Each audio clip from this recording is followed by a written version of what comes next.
भारतीय reserve bank ने अपनी प्रमुख ब्याज दरों में कोई बदलाव नहीं किया है। मौद्रिक नीति समिति ने लचीला रुख अपनाते हुए सर्वसम्मति से ये फैसला लिया।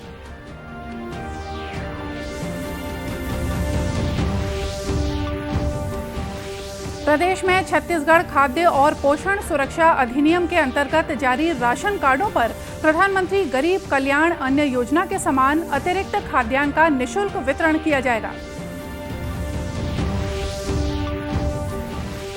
कोरोना से बचाव के लिए देश में अब तक 129 करोड़ 54 लाख से ज्यादा टीके लगाए गए।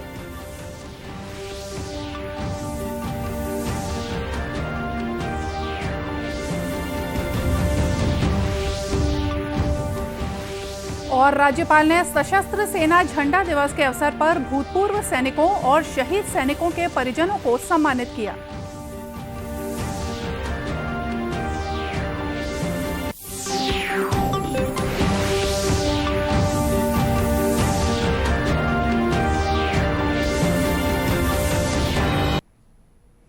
नमस्कार, आप देख रहे हैं दूरदर्शन समाचार। मैं हूं मोनिका शर्मा और आइए अब देखते हैं समाचार विस्तार से।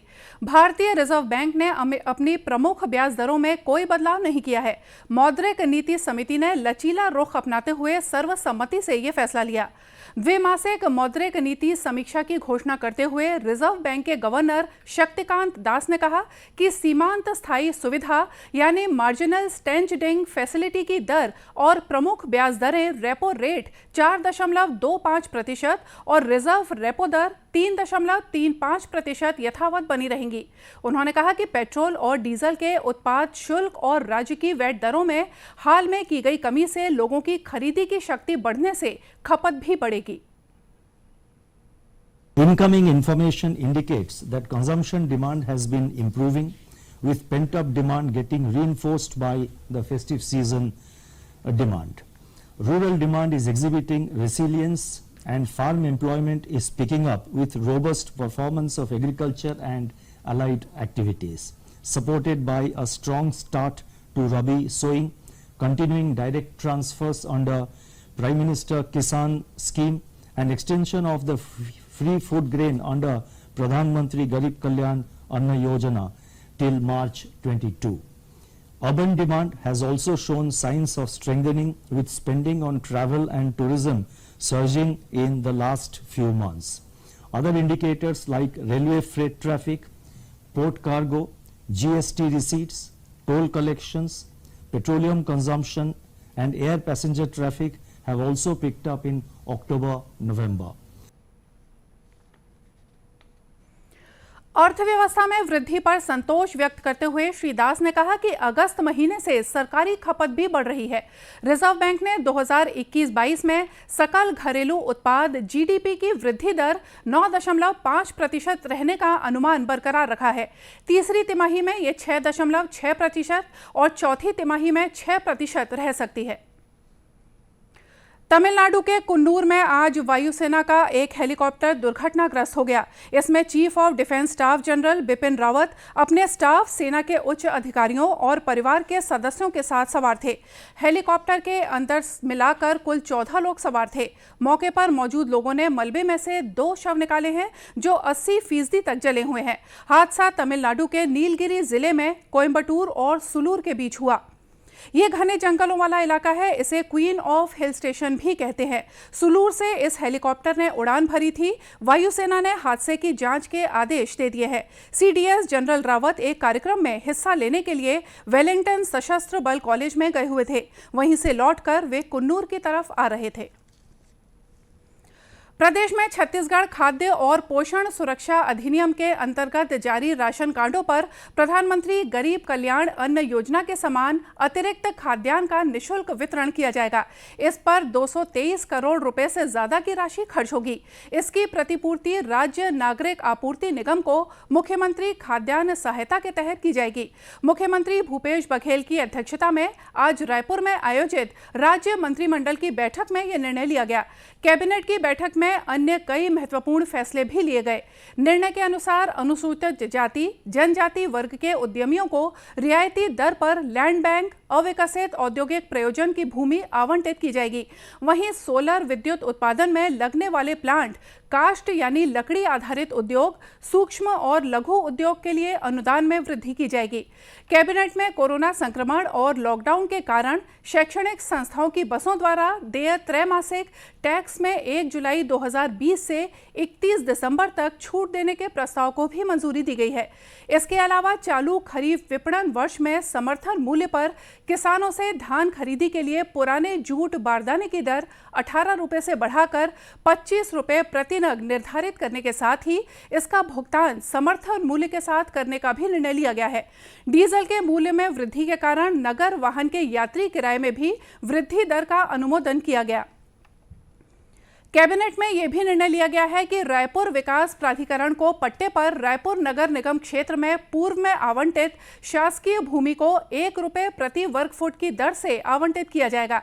इसी तरह बैठक में चालू वित्तीय वर्ष के लिए द्वितीय अनुपूरक बजट और छत्तीसगढ़ विनियोग विधेयक 2021 को भी मंजूरी दी गई है।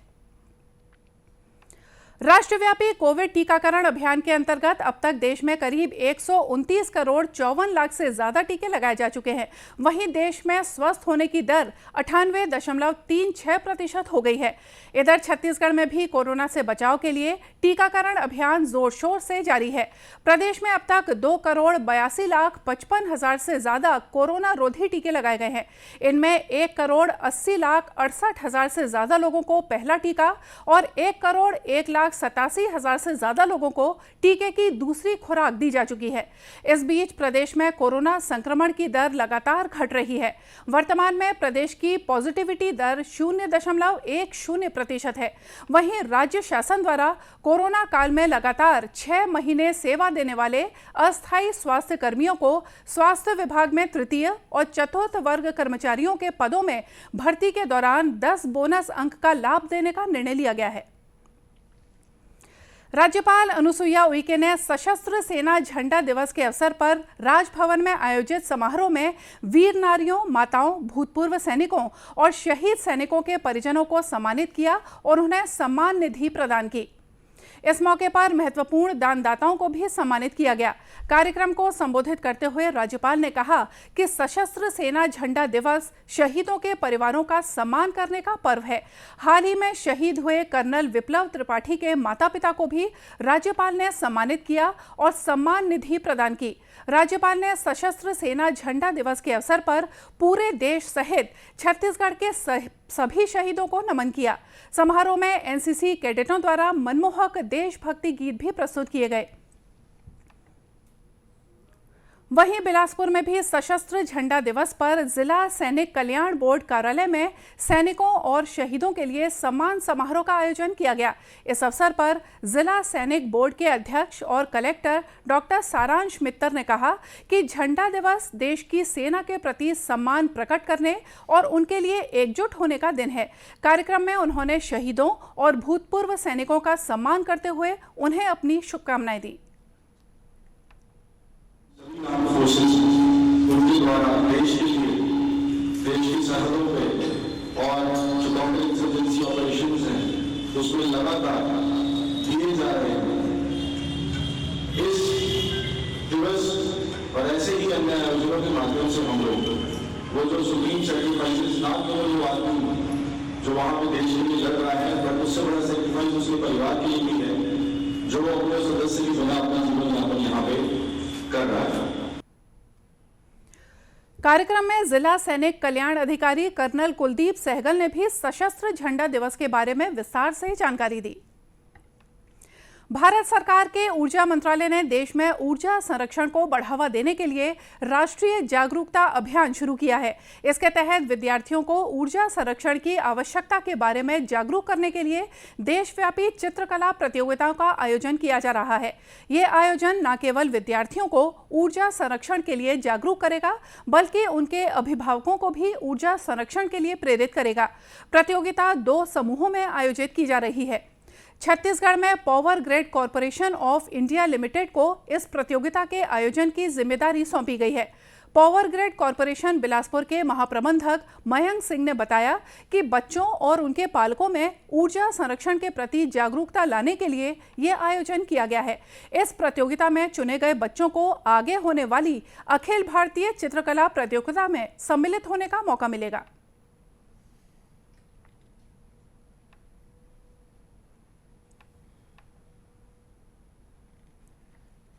8वीं 9वीं 10वीं के बच्चे शामिल हुए हैं। उद्देश्य ये है कि आपका जो घरेलू बिजली है, आपका जो कुल उत्पादन बिजली का होता है, उसमें घरेलू बिजली का जो हिस्सा है वो 20 से 30% होता है।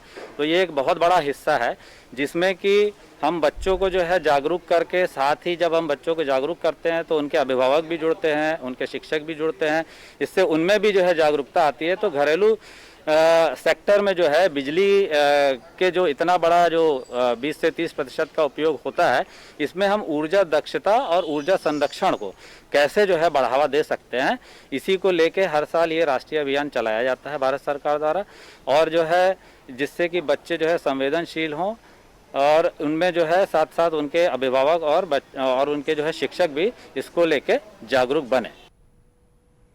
इन प्रतियोगिताओं में हिस्सा लेने के लिए छत्तीसगढ़ के विद्यार्थी संबंधित विद्यालयों में जाकर अपना पंजीकरण कराकर हिस्सा ले सकते हैं। चित्रकला प्रतियोगिता का आयोजन प्रदेश में 10 दिसंबर तक किया जा रहा है।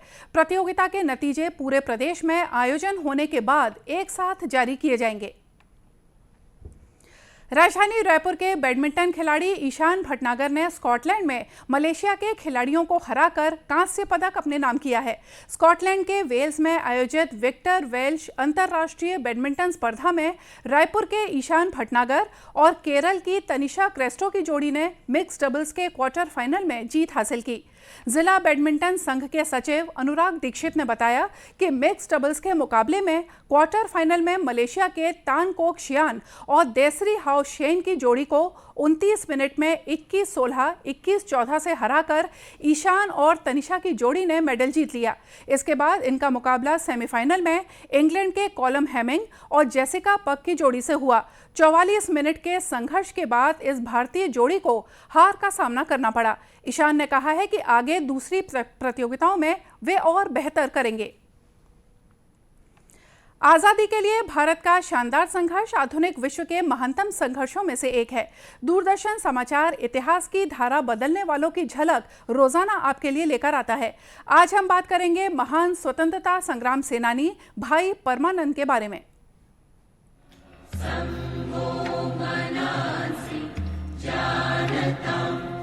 आज हम भाई परमानंद को श्रद्धांजलि अर्पित कर रहे हैं, जिन्हें प्यार से भाई जी कहा जाता था। भाई परमानंद का जन्म पंजाब में हुआ था। बचपन से ही भाई परमानंद राष्ट्रीय एकता के प्रति आकर्षित हो गए थे, क्योंकि उनका परिवार आर्य समाज आंदोलन से जुड़ा था। परमानंद अक्टूबर 1905 में दक्षिण अफ्रीका गए और वैदिक मिशनरी के रूप में महात्मा गांधी के साथ रहे। उन्हें मातृभूमि को स्वतंत्र कराने में सहायता के लिए विदेश में रह रहे भारतीयों के बीच समन्वय के लिए अमेरिका भेजा गया। वे गदर पार्टी के संस्थापक सदस्य थे। उन्होंने गदर पार्टी के लिए तारीख़े हिंद पुस्तक भी लिखी।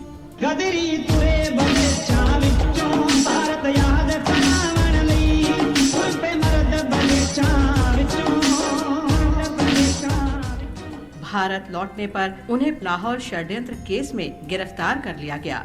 उन्हें 1920 तक अंडमान की सेलुलर जेल में रखा गया। ब्रिटिश राजा जॉर्ज पंचम के आम माफी आदेश के बाद 1920 में उन्हें रिहा कर दिया गया। जब गांधी जी ने राष्ट्रीय शिक्षा कार्यक्रम शुरू किया तो उन्होंने भाई परमानंद से सहयोग का आग्रह किया। भाई परमानंद के शिष्यों में भगत सिंह भी शामिल थे। भाई परमानंद जाति प्रथा के उन्मूलन के समर्थक भी थे। उन्होंने आर्य समाज के अंदर जाति उन्मूलन आंदोलन आरंभ किया था। 8 दिसंबर 1947 को परमानंद का निधन हो गया।